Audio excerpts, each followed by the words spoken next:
Parry mechanics are something we've been seeing a lot more in video games over the past few years, so much so that I've seen people using the word parry slop to describe the phenomenon.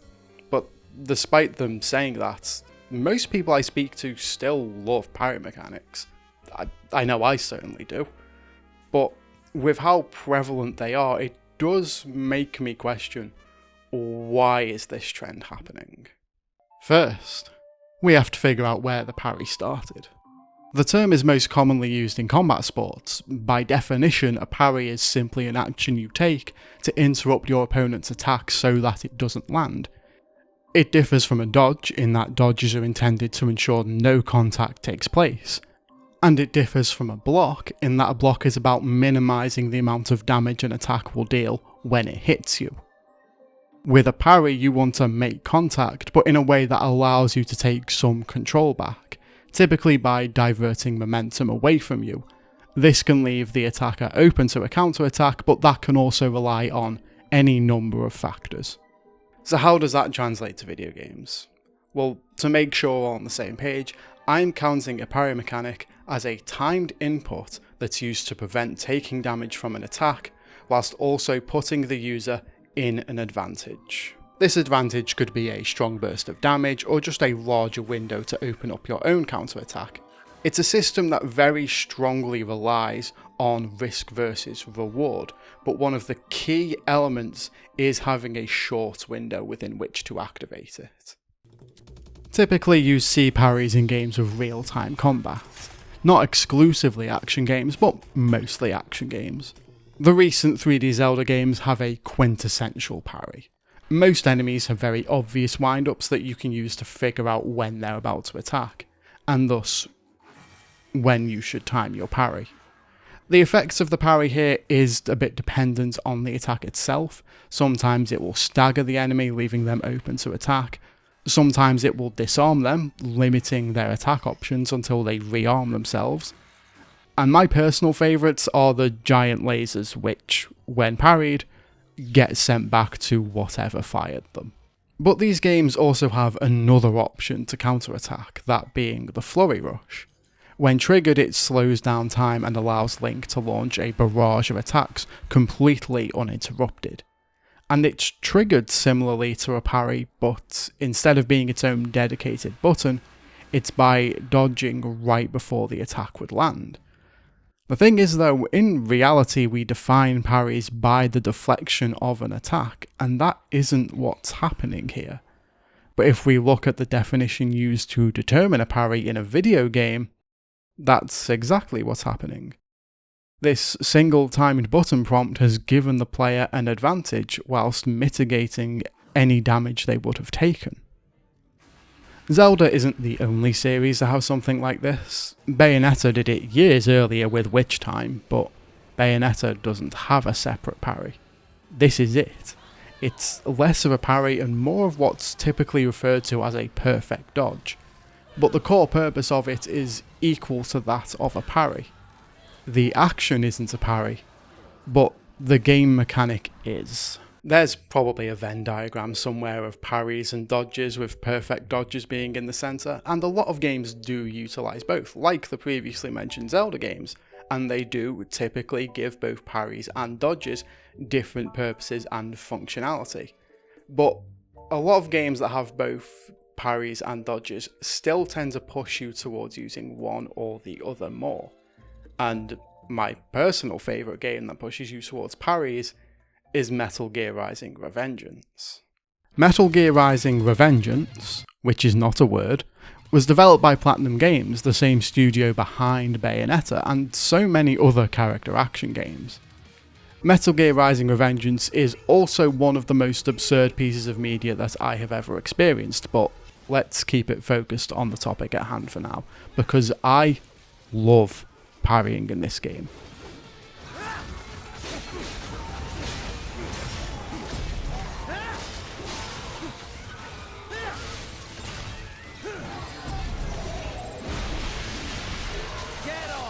It feels snappy, counterattacks feel fantastic to pull off, and it ties in really well with the game's destruction system.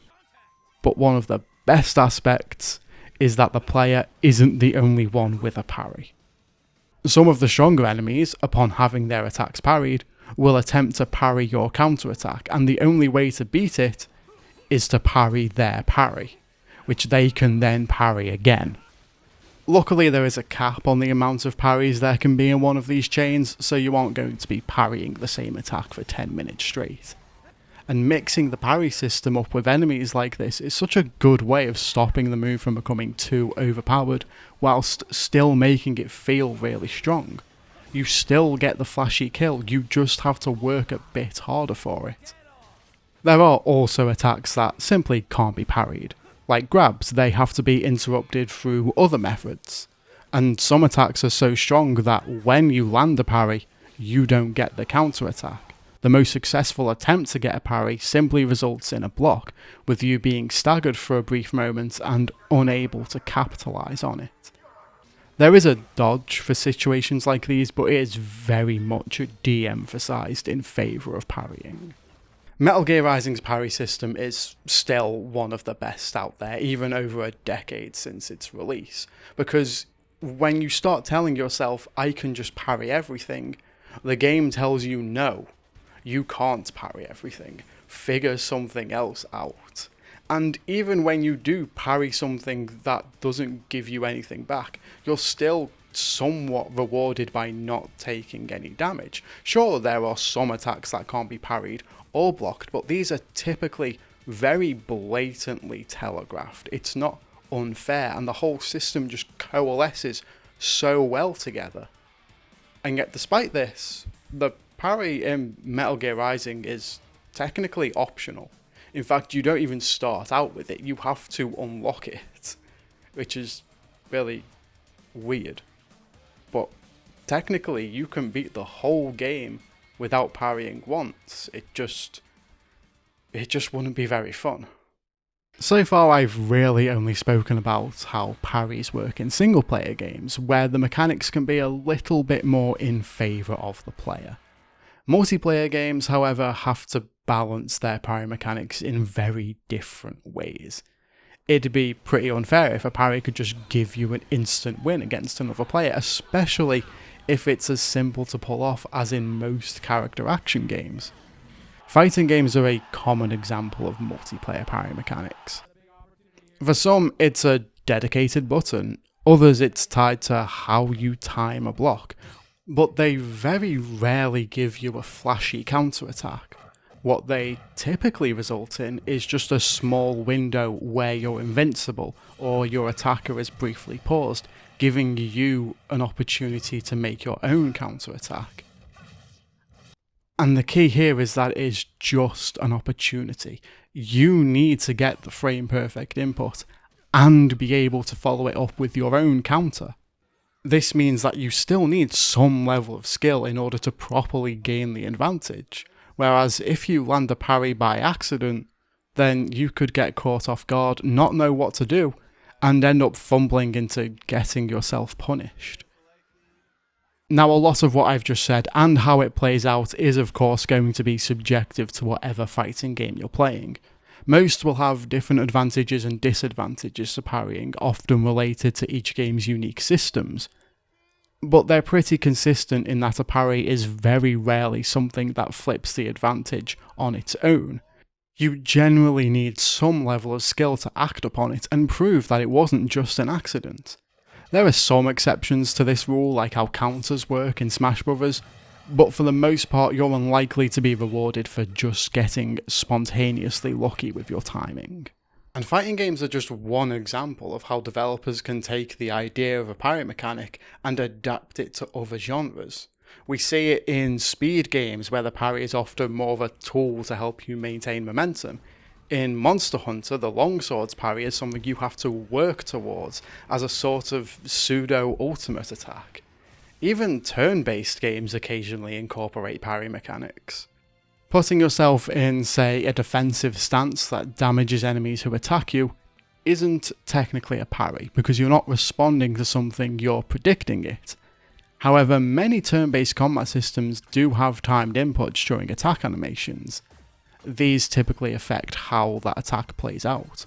Sometimes it's so you deal more damage, sometimes so you take less damage. One recent example is Clair Obscur Expedition 33. On the surface, Expedition 33's combat is similar to that of many other turn-based RPGs, but it stands out with a lot of unique additions. One of these is, of course, its parry mechanic. During an enemy attack, you have two options, dodge or parry. Both options, if timed successfully, eliminate any damage you would have taken from being hit. The difference is that dodging is much easier due to a far more generous timing window, but successfully parrying every hit in a given attack will let you do a powerful counter-attack. These feel great to pull off. The game starts with enemies that only have one hit per attack, but as you progress you start getting attacks with multiple hits, and you can only get the counter if you parry every single one. The risk reward is clear. Mess up your timing even once and you lose the main benefit you had. But learning that timing and those attack patterns rewards you with much easier fights. And there are even some optional fights that you can't win unless you master the parry. Now I know that Expedition 33 isn't the first turn-based game to have timed defensive inputs. Sea of Stars and most Mario RPGs do it too, but they mostly limit the defensive side of things to just blocking instead of counterattacks. And in video games, the counter is typically the best feeling part of the parry. It's because they feel so good that they keep popping up all the time. Like, they feel great, they look cool, and really they're not very difficult to implement, at least on a prototyping stage.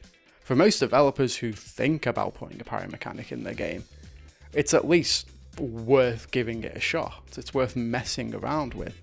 And really, if you're creative enough, you can put them in so many genres. The mechanic is very flexible, and it's just a very quick and easy way to make your game feel more dynamic. And really, that's the main reason we keep seeing them in games, and frankly, I'm not complaining. And there are still so many games with parry mechanics that I haven't gotten round to yet, and so many that I didn't mention in this video. Ultra Kill is a big one, but I'm waiting on the full release before diving into that. VA Proxy is another one I have my eye on after seeing that you can parry nukes in that game. You probably have a favourite parry mechanic in mind too. Sure, there is an argument to be made that parry mechanics are becoming too widespread and oversaturating themselves, but I still enjoy them. They still feel great. They're still fun to play around with, and really, I think that's what matters most.